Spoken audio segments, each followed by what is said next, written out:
Good morning, dear students. A warm welcome to all of you for our today's digital session for the subject Science and Technology, Section B. In our previous session, we have started with a new chapter from Section B, chapter number 18, Observing Space with the Help of Telescopes. We had seen the different types of telescopes in our previous session. The telescopes which are used for space observations, optical telescopes, the two types of reflecting telescopes, and we had started with the radio telescopes.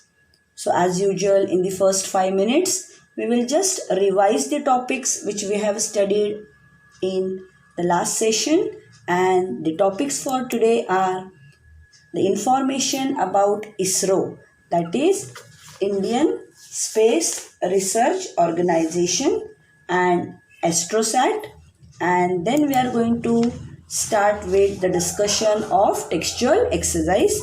Hence, I request all of you to be present for the session with a textbook and a pencils or a pen with you. Let us first start with our revision part. We had seen how man was curious to know about the space, and later on, due to the efforts of scientists, due to the efforts of Galileo, we could invent the telescope and could use it for space observation. So the first type of telescope which we have studied is the optical telescope, which are made with two or more lenses, that is the objective and the eyepiece. You can see the objective lens and the eyepiece over here.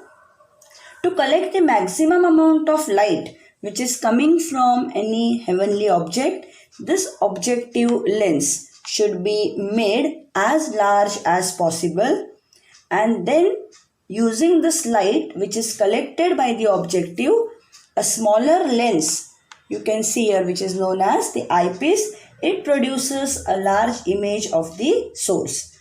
Now, why this telescope is called as refracting telescope?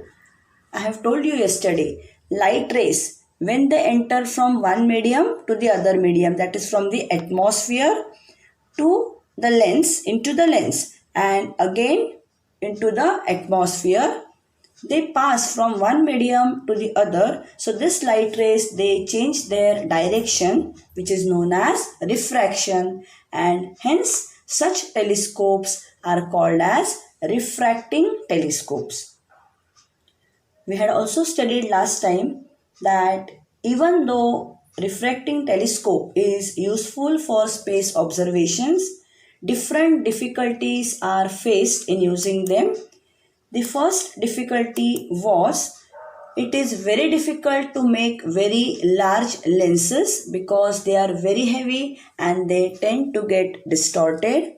The second major difficulty was as the objective and eyepiece, they are placed at the opposite ends of the telescope, the length of the telescope, it increases to such an amount that it becomes very difficult to create and difficult to manage the lenses. And the last very important is the images which are formed by lenses, they have errors of colors which is known as chromatic aberration. So these difficulties which were faced in using refracting telescopes were overcome by making telescopes which made use of concave mirrors.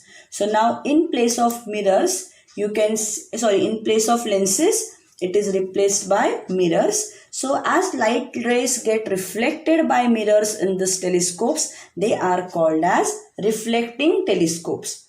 Now how the difficulties are removed? I have told you yesterday that as compared to lenses, large mirrors are very easier to be prepared. Also, big mirrors can be made by combining several smaller pieces. the weight of a large mirror is too less than that of a lens of the same size. So whichever difficulties were faced in using the refracting telescopes, they were replaced by replacing lenses by mirrors. Only by using this large telescopes, we can see far away stars, galaxies, which we could never imagine being seen using our naked eyes. Now, the two types of reflecting telescopes are, one is the Newtonian telescope and second one is the Cassegrain telescope. Yesterday we had seen the construction of both the telescopes. Let us quickly have a glance at it. Newtonian telescope, it makes use of a concave mirror, a plane mirror and a lens, that is eyepiece. Now the light rays which are coming from the space, they are reflected by the concave mirror. You have studied about the reflection of light chapter number 11. Now before this reflected rays, they converge at the focus. They are deflected again by a small plane mirror. They get focused at a point lying on the perpendicular to the axis of the telescope's cylinder, and then they pass through the eyepiece and we get a magnified image of the source. You can see the photograph of Newtonian telescope placed over here. Next is a Cassegrain telescope, which makes use of a concave mirror, a convex mirror and an eyepiece, that is a lens. Now Cassegrain telescope, it also makes use of a concave mirror, but here light rays after reflection from concave mirror, they are reflected back towards a small convex mirror. You know the difference between convex and concave mirror. You have studied in chapter number 11. They pass through the hole at the center of the concave mirror and then through the eyepiece situated at the back of the mirror. Back of the mirror, you can see the eyepiece. This is your concave mirror. Then the eyepiece gives us the magnified image of the source. Next, we had started yesterday in our previous session about the radio telescope.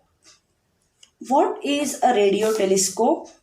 I had told you that many heavenly objects in the sky, they emit radio waves in addition to visible radiation, which cannot be seen with our eyes, and hence a special type of telescope is used to receive this rays. It is called a radio telescope, and a great example of radio telescope is GMRT. GMRT is a large radio telescope which has been erected at Narayangaon near Pune in India, Pune in Maharashtra. It makes use of radio waves having wavelengths of about a meter. You can see the image of GMRT placed over here, which are coming from the stars, planets, to study about those heavenly objects.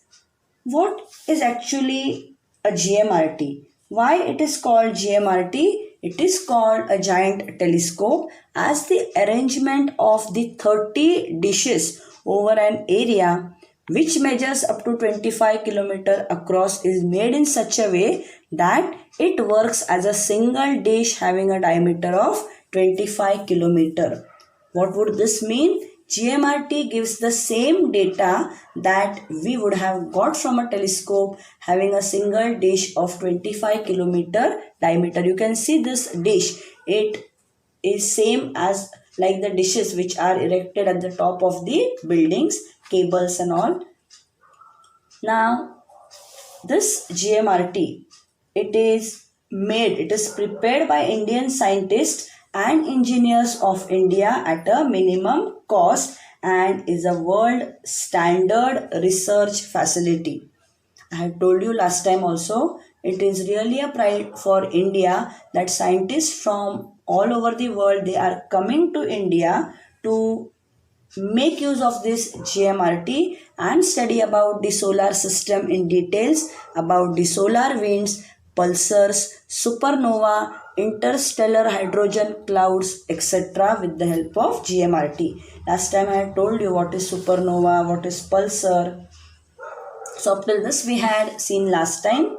Now our today's topic is telescopes in space.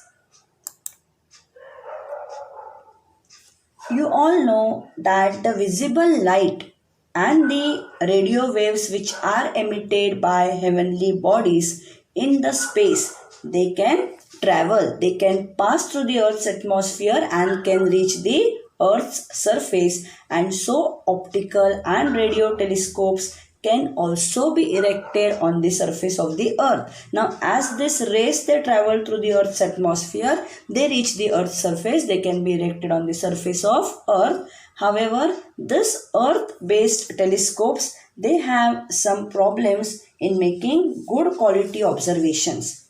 What are the different problems?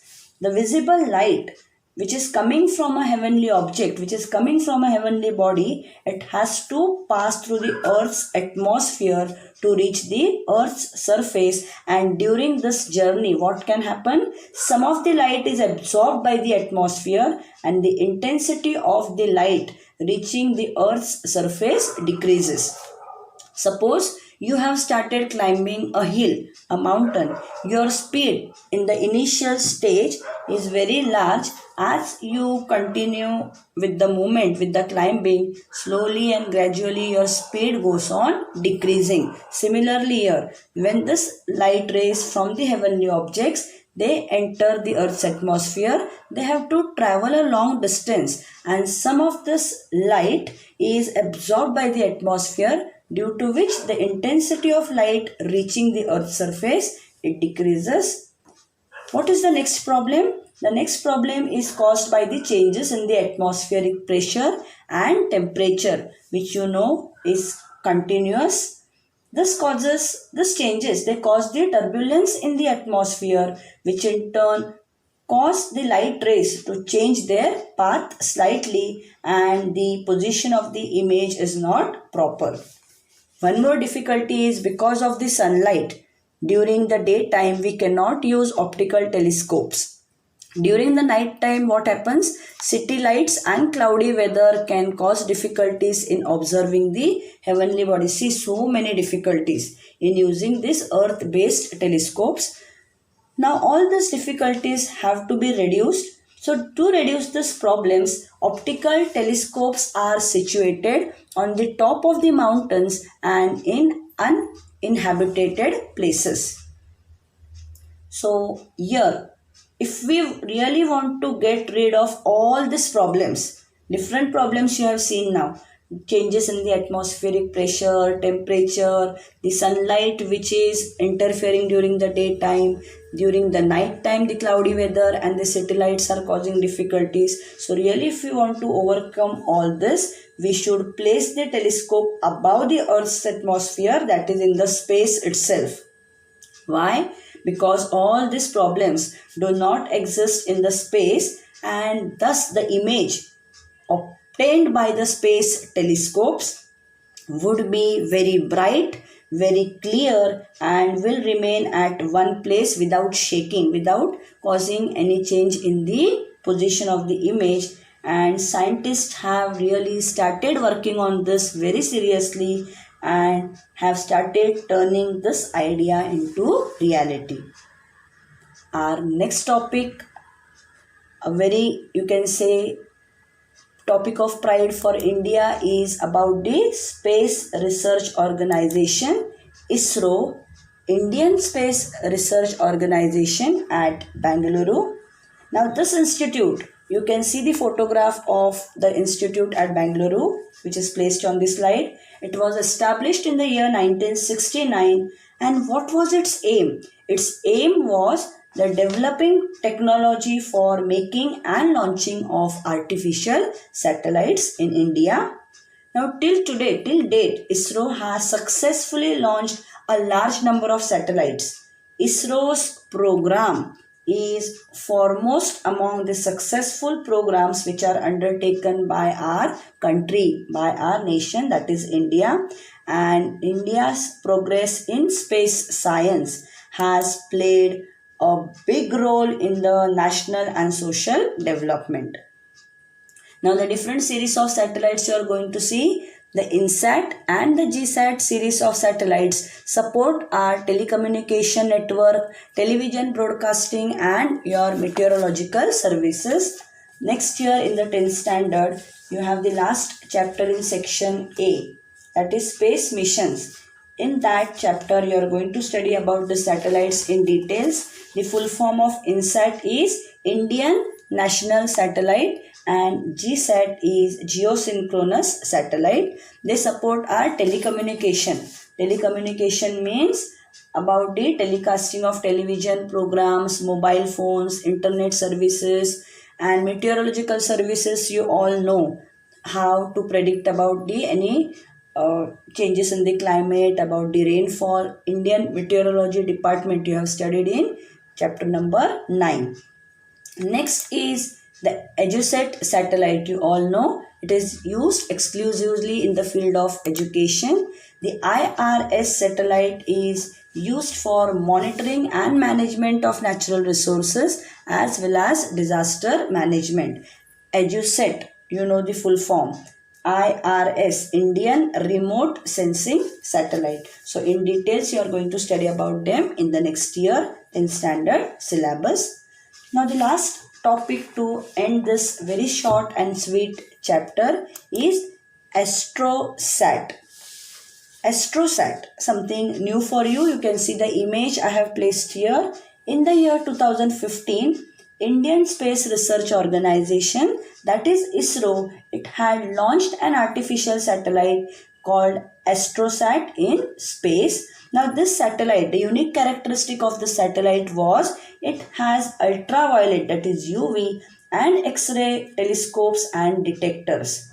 Most of the parts used in this satellite, they are made in India, in our nation, and it is a unique system having different kinds of telescopes on a single satellite. So you have seen that most of the parts are made in India and there are different kinds of telescopes on a single satellite. Really, this is something a big achievement for India, and Indian scientists, they are studying various aspects of the universe using the data which is obtained with these telescopes. With this, we complete with the explanation for chapter number 18, observing space with the help of telescopes. The, you can say, revised version of this chapter you are going to study next year under say science 1, that is space missions, chapter number 10. So there is a link between both these chapters, so all the points which are included in this chapter this year, carefully memorize them and let them stay in your brains. Now without wasting time, we move towards the discussion of textual exercise. Textual exercise page number 214. Keep your textbooks ready, keep your pencils ready. Question number 1 is very simple. Fill in the blanks with proper words. First, the wavelength of visible light is between dash and dash. You have seen on the very first page of this chapter, last paragraph, they have given the visible range of light, that is between 400 nanometer and 800 nanometers. Second, GMRT. Just now you have seen about GMRT, Giant Meter Wave Radio Telescope. It is used for which type of waves? Radio waves.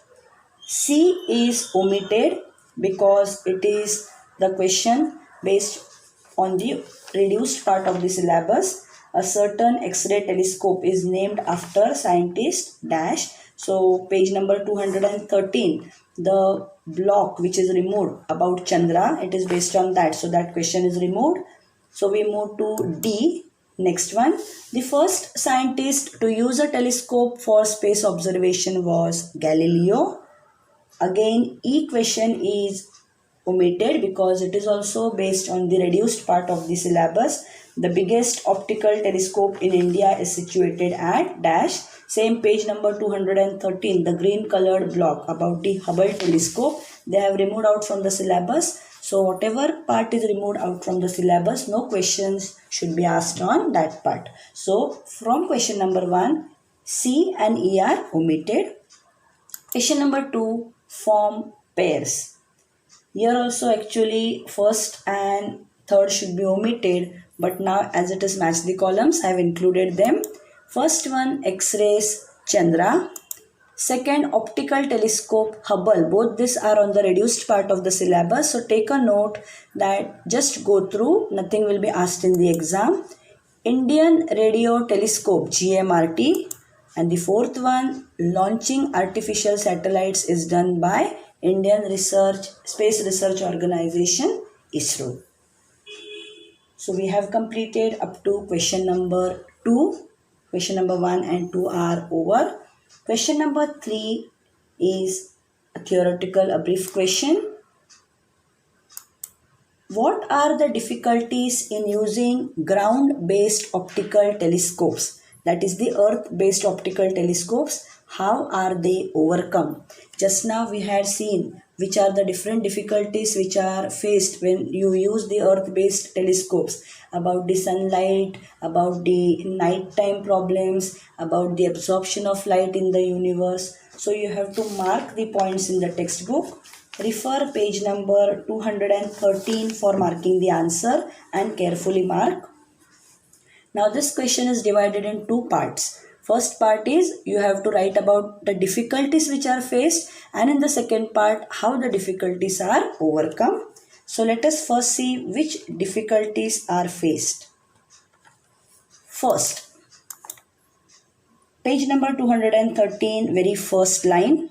You can see the first line says the visible light coming from.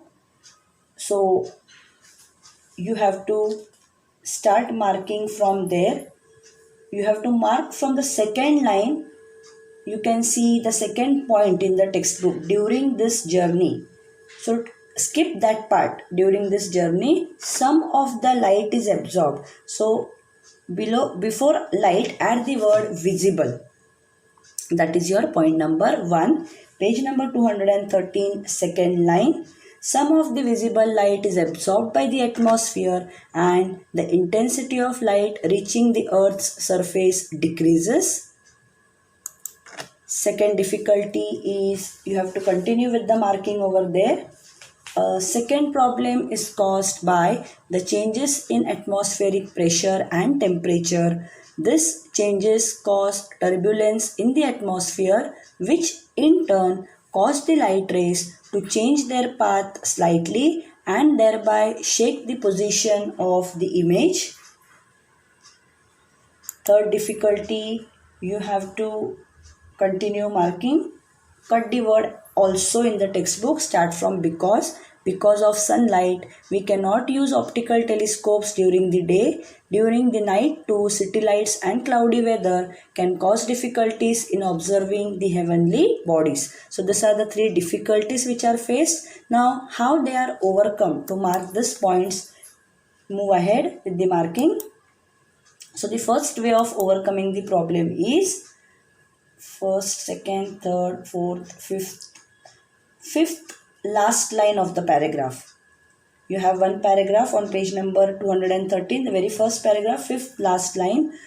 First way is optical telescopes are situated on top of mountains in uninhabited places. Second is, continue marking, these problems do not exist in the space and thus the image obtained by space telescopes would be very bright and clear, so they should be placed in space. So these are the different ways by which the above difficulties can be overcome. I hope you have marked the difficulties and the ways of overcoming the difficulties carefully. Now we move to the next question. Question number 4. Now this is a, you can say, logical based question. Which types of telescopes they can be made by using concave mirror, convex mirror, plane mirror and a lens? Draw diagrams of these telescopes. Which telescopes? which types of telescopes can be made. Now you know optical telescopes are made because you have studied under optical refracting and reflecting, both the types, Newtonian and Cassegrain. That all you have to include in this answer. So the first point you have to cover is optical telescopes, which type they have asked. So optical telescopes are made using concave mirror, convex mirror, plane mirror and a lens. Now all the three types of optical telescopes along with the diagrams you have to include. So the first one, refracting telescope. In short you have to write, it uses lens for objective and eyepiece. Then you have to draw the diagram 18.1 on page number 210. You can see the refracting telescope. That diagram you have to draw. Now the second optical telescope is reflecting telescope. So the first one was refracting. Now reflecting. Under reflecting both you have to include Newtonian telescope. It uses a concave mirror, a plane mirror and a lens, and immediately you have to draw the figure on page number 211, 18.2 about the Newtonian telescope. And the next reflecting telescope is B, Cassegrain telescope. It uses a convex mirror, a concave mirror and a lens, slightly different. And you have to draw the diagram 18.3 on page number 211. Once again I will go to the question so that you will understand carefully. First part you have to mention, optical telescopes are made using concave mirror, convex mirror, plane mirror and a lens. So the two types of optical telescopes are refracting and reflecting. So refracting telescope you will write, it uses lens for objective and eyepiece. Draw figure 18.1 from page number 210. Clearly they have given refracting telescope. Then second is reflecting telescope. You have to give the heading. Under that A, Newtonian telescope. It uses a concave mirror, a plane mirror and a lens. Draw figure 18.2 about the Newtonian telescope on page number 211. And A is Newtonian, B is Cassegrain telescope, which uses a convex mirror, a concave mirror and a lens. Draw figure 18.3 about the Cassegrain telescope, which is on page number 211. So all these three you have to write very carefully in the notebook and draw all the three diagrams. Now in different ways question can be asked over here. A question can be, draw a neat label diagram of refracting telescope along with explanation, or same about Newtonian, Cassegrain, or diagrams will be provided to you and labelings will be kept blank. You have to label them, or diagram will be kept ahead of you. You have to identify the diagram and give the explanation. So you have to be prepared in all the ways. With this, we will stop for our today's session. From question number 5 onwards, we will continue with the discussion in our upcoming session. I request all of you, whatever part is completed up to today, see to it that immediately you complete that work in the notebook. So for the coming exam, things will not become a burden for you. At the same time, try to find out the answers on your own and then you can just cross check with the answers which I discuss in the video. Thank you, dear children.